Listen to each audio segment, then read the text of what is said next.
right, another great shoulder exercise, okay guys? A progressive exercise, so make sure that you have all the fundamentals down, all the regressions down before you get to this one.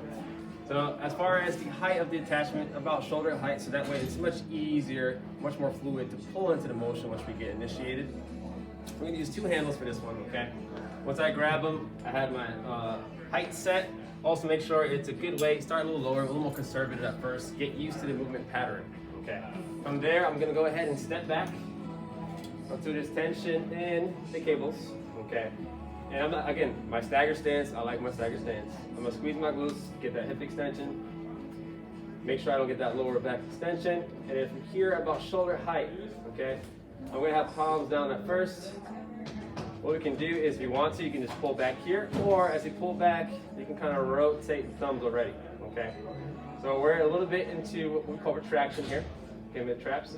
And then from here, we're gonna go ahead and get that external rotation without really extending that back, okay? That's the second part. The final part is gonna be the press. So we did retraction, we did external rotation, now we're gonna do the press. So with press, you're gonna come straight up, keeping it back as it tries to pull you forward, core engaged, squeeze the glutes, and you're gonna drop back down, and you come forward into full extension again. So in full speed, again, we're gonna go ahead, thumbs towards each other, retract, it's gonna rotate, press up, down, and reverse it. And as you get that down, you can start to be a little more fluid with it, okay? But make sure you're not going too fast to where you start to kind of break down the form.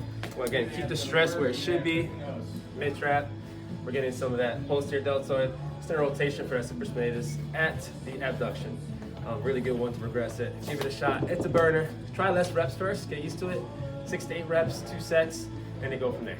So one thing I would like to add onto that is for patients starting off with the exercise, I like to tell them it's a 3 count, right? So they're coming out, 1, 2, 3, 1, 2, 3.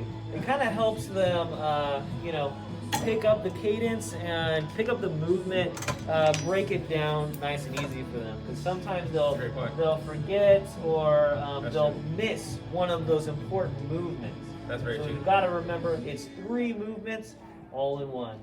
Very, very true. These exercises get involved, so make sure that whatever resonates with them, whatever works for them, try to figure that out for them, help them out. Good point, Sean. I like it.